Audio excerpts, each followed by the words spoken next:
اور اس کا احسان بغیر اس کی مرضی اس کی رضا کے ہم یہاں تک نہیں پہنچ پاتے۔ ہم لوگ کل 23ویں تراویح پڑھے اور آج 24ویں تراویح۔ 23ویں پارے کے اندر اللہ رب العالمین نے ابراہیم علیہ السلام اور اسماعیل علیہ السلام کی اس قربانی کا تذکرہ کیا ہے کہ جب ابراہیم علیہ السلام نے خواب میں دیکھا کہ میں اپنے بیٹے کو ذبح کر رہا ہوں اور اپنے بیٹے سے بتایا، اس چیز کا تذکرہ اللہ رب العالمین نے تفصیلی طور پر ذکر کیا۔ اللہ نے قرآن مقدس کے اندر نقشہ کھینچا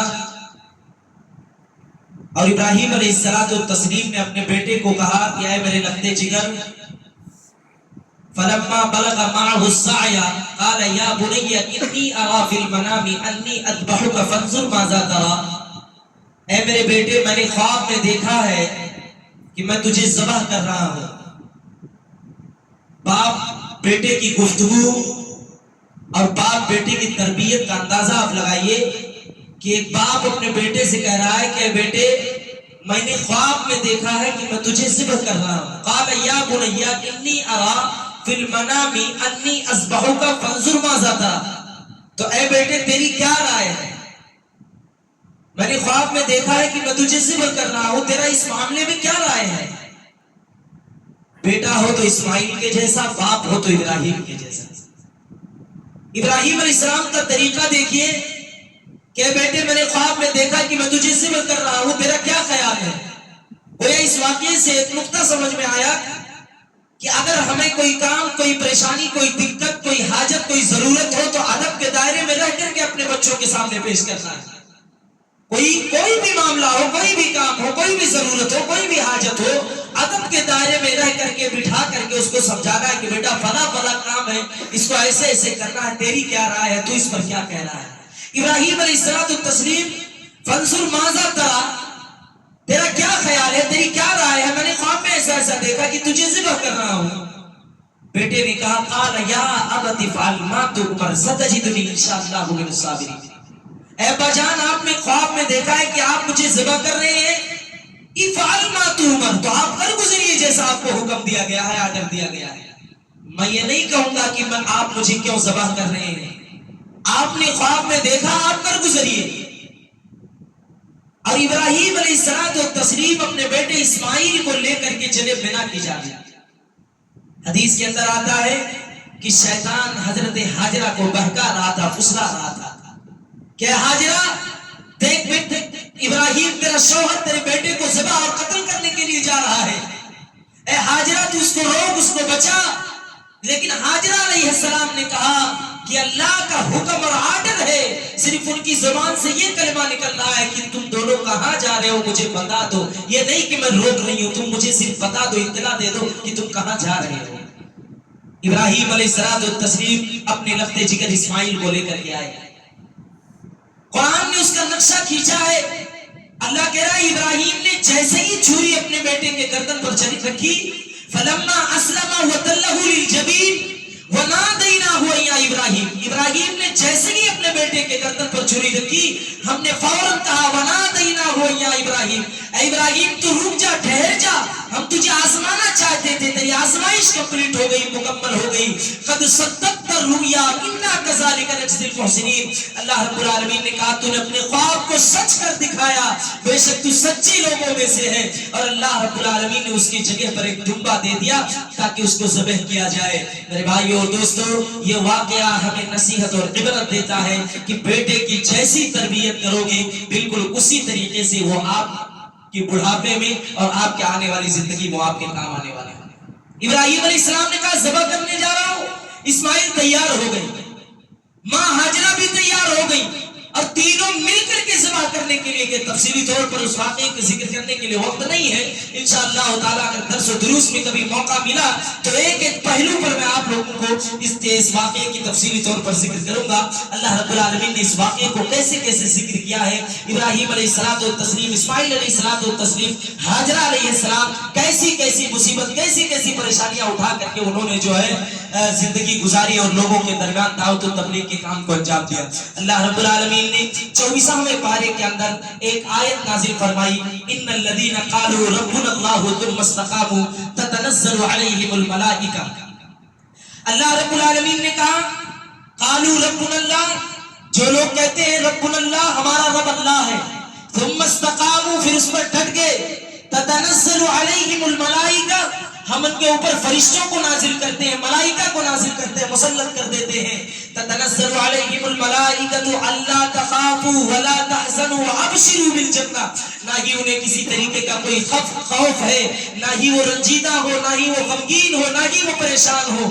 کیسے لوگ؟ جو اللہ رب العالمین کو اپنا رب تسلیم و تصور کرتے ہوئے پھر اس پر جم جاتے ہیں، ٹھہر جاتے ہیں۔ ایک صحابی رسول آ کر کے نبی کائنات صلی اللہ علیہ وسلم سے کہا کہ اللہ کے نبی، آپ مجھے کوئی ایسی چیز کے بارے میں بتا دیجئے کہ دوبارہ میں آپ سے سوال نہ کروں، ایسی نیکی کے بارے میں بتا دیجئے کہ دوبارہ میں آپ سے سوال بھی نہ کروں۔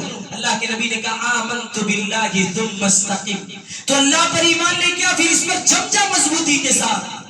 کہا مجھے ایسی چیز کے بارے میں بتا دیجئے کہ دوبارہ آپ سے سوال نہ کروں۔ اللہ کے نبی نے کہا اللہ پر ایمان لے کے آ اور پھر اس پر جم جا، ڈٹ جا۔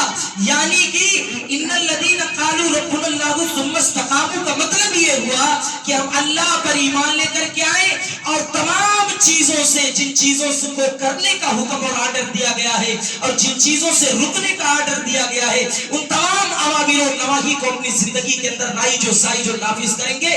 تتنزل علیہم الملائکہ اللہ تخافوا ولا تحزنوا، ہم غمگین ہوں گے، نہ کسی طریقے سے رنجیدہ ہوں گے، وابشروا بالجنہ، اور ایسے لوگوں کو اللہ رب العالمین کل قیامت کے دن جنت کی بشارت و خوشخبری دے گا۔ میرے بھائیو اور دوستو، اس بارے کے اندر اللہ رب العالمین نے اپنی رحمت سے نا امید اور مایوس ہونے والوں کا بھی تذکرہ کیا ہے۔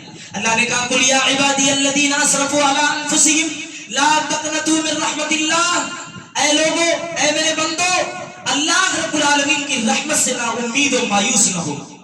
ان رحمت اللہ قریب مجیب، اے لوگو اللہ رب العالمین کی رحمت سے نا امید و مایوس نہ ہو۔ اس کا مطلب یہ ہوا کہ ہم ہر معاملے میں، ہر کام میں، چاہے وہ دنیاوی مفاد کا کام ہو یا اخروی مفاد کا کام ہو یا اپنا ذاتی کام ہو، پرسنل کام ہو، ہمیں اللہ کی ذات سے نا امید اور مایوس نہیں ہونا ہے، اللہ سے لو لگا کر کے رکھنا ہے، اللہ سے ساری امیدیں، ساری وابستگی قائم و دائم کر کے ہمیں رکھنا ہے۔ اسی بارے کے اندر اللہ کہہ رہا وقال ربکم ادعونی استجب لکم ان الذین یستکبرون عن عبادتی سیدخلون جہنم داخرین، مجھے پکارو میں تمہاری پکار کو سننے والا ہوں۔ اور اسی بارے کے اندر کہہ رہا ہے کہ ساری امیدیں، ساری وابستگی مجھ سے لگا کر کے رکھو، مایوس مت ہو اللہ کی ذات سے، اللہ کی ذات سے نا امید نہ رکھو۔ بعض لوگ کہتے ہیں مولوی صاحب 50 60 60 سال 70 سال 80 سال کی زندگی ہم نے گزار دیا، ہم کیا کریں، ہماری کیا بیتے گی، کیسے ہماری بخشش ہوگی، کیسے ہماری معافی ہوگی، کیسے اللہ ہمیں معاف کرے گا۔ دراصل اللہ کے نبی کریم صلی اللہ علیہ وسلم کے پاس کفار میں سے کچھ لوگ آئے جو قتل و غارت کری، زناکاری، بدکاری ان کی زندگیوں کے اندر عام چیز تھی جب وہ ایمان لے کر کے نہیں آئے تھے۔ نبی مکرم صلی اللہ علیہ وسلم کے پاس آئے اور کہا اے اللہ کے نبی، ہم آپ پر ایمان تو لے آئے لیکن ہم بہت بڑے بدکار ہیں، بہت بڑے خطا کار ہیں، ہم نے بہت سارے قتل کیے ہیں، بہت سارے جرم کو انجام دیا ہے، بہت سارے جرائم ہم نے اپنی اس دنیا کے اندر، زندگی کے اندر کیا ہے۔ اللہ کے نبی ہم ایمان تو لے آئے لیکن ہمارا ایمان لانے کا کیا مطلب ہو، کیا فائدہ، کیا کہیں اللہ ہمارے ان تمام گناہوں کو معاف فرما دے گا؟ تو اللہ کے رب العالمین نے یہ آیت نازل فرمائی اور کہا ہے نبی پاک آپ کہہ دیجئے قل یا عبادی الذین اسرفوا علی انفسہم لا تقنطوا من رحمت اللہ، اللہ کی رحمت سے نا امید مت ہوئیے، مایوس مت ہوئیے، اس سے مانگیے، گڑ گڑائیے اور گناہوں کی معافی تلافی کیجئے۔ وہ اللہ رب العالمین آپ کے گناہوں کو، آپ کے خطاؤں کو، آپ کی لغزشوں کو، آپ کی تمام چیزوں کو معاف فرمانے والا ہے۔ اور اللہ کے نبی کریم صلی اللہ علیہ وسلم کو بتا دیا کہ اے محمد رسول اللہ ان کو کہہ دیجئے کہ وہ ایمان لے کر کے آئے، مایوس نہ ہو، معاف کرنے والا، رحم کرنے والا میں ہوں۔ اور دوسری اسی سپارے کے اندر اللہ نے کہا اللہ سے مانگو، اللہ تمہاری پکار کو سننے والا ہے۔ لہٰذا ہمیں چاہیے کہ ہم اللہ کی ذات سے کبھی نا امید نہ ہوں، اللہ کی ذات سے کبھی مایوس نہ ہو, کتنے بھی کام ہمارے بگڑ جائیں. ایک آدمی ہم کو اٹوا کے قریب کا ملا اور اس نے کہا کہ حافظ جی ہماری بیوی نابینا ہو گئی, ہماری بیوی نابینا ہو گئی. سعودیہ کے اندر میرا بھائی تھا, وہ کسی کمپنی میں کام کر رہا تھا, مشین کا کوئی ٹکڑا گر گیا اور وہ جاں بحق ہو گیا وہاں پر.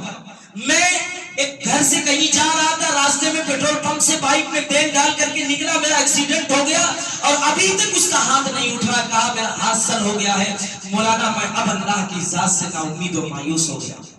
میں نے اس کو سمجھایا کہ اللہ کی ذات سے نا امید اور مایوس نہیں ہونا. اس کا سارا بزنس ٹھپ ہو گیا, کاروبار ٹھپ ہو گیا. ویلڈنگ کا کام کرتا تھا, اس ایک ہاتھ نہ ہونے کی وجہ سے اس کی دکان پر کوئی گراہک نہیں آتے ہیں اور پریشان رہتا ہے. وہ اللہ کی ذات سے نا امید ہو گیا تھا. میں نے اس کو سمجھایا اللہ کی ذات سے نا امید نہیں ہو, یہ بہت بڑی آزمائش ہے اللہ رب العالمین کی. اللہ کسی کو دے کر کے آزماتا ہے, کسی کو لے کر کے آزماتا ہے کہ پریشانی میں, مصیبت میں میرا بندہ کس رویے کو اختیار کرتا ہے, کون سے راستے پر اپنی زندگی گزارنے کی کوشش کرتا ہے. خوشحال آدمی تو ہر وقت اللہ اللہ کرنے کے لیے تیار ہے. دیکھنا یہ چاہتا ہے اللہ رب العالمین کہ جب ہم اس کو پریشانی میں ڈالیں گے, تکلیف میں ڈالیں گے, تو اس کا معاملہ اور رویہ کیا ہوگا, کیا یہ میرے در پہ آنے والا ہے کہ نہیں آنے والا ہے. اسی لیے اللہ کے نبی صلی اللہ علیہ وسلم نے فرمایا اللہ رب العالمین مومنوں کو آزمائش میں ڈالتا ہے تاکہ ان کے ایمان کو ٹٹولا جائے, ان کے ایمان کے طاقت کو دیکھا جائے, اللہ پر توکل کتنا کرتے ہیں دیکھا جائے, قیامت کے دن پر بھروسہ کتنا کرتے ہیں دیکھا جائے, موت کے اوپر ان کو کتنا بھروسہ ہے یہ دیکھا جائے. اللہ رب العالمین مومنوں کو بھی آزمائش میں ڈالتا ہے. اس لیے میرے بھائیوں اللہ کی رحمت سے نا امید نہ ہو. میں نے 20-25 دن یہی ساری چیزیں آپ کے درمیان بیان کی ہیں. عیسیٰ علیہ السلام کے بارے میں, مریم علیہ السلام کے بارے میں, زکریا علیہ السلام کے بارے میں, کیسے کیسے اللہ رب العالمین نے ان کو اولاد دیا, کس کیفیت اور کس حالت میں ان کو اولاد دیا. باج ہو گئی تھی ان کی بیوی, مریم علیہ السلام کو بے پھل موسم دے دیا اس اللہ نے, بغیر باپ کے عیسیٰ علیہ السلام کو پیدا کر دیا اس دنیا کے اندر. وہی اللہ کہہ رہا ہے میری رحمت سے نا امید نہ ہو. اگر میری رحمت سے نا امید ہو گے, یاد رکھ لو تم دنیا بھی گوا بیٹھو گے, آخرت بھی گوا بیٹھو گے. اس لیے اللہ سے کبھی نا امید نہیں ہونا چاہیے, مایوس نہیں ہونا چاہیے. اللہ کی ذات پر ہمیشہ بھروسہ اور توکل رکھنا چاہیے. اللہ رب العالمین سے دعا ہے مولا کریم تو ہمیں کہنے سننے سے زیادہ عمل کرنے کی توفیق عطا فرما.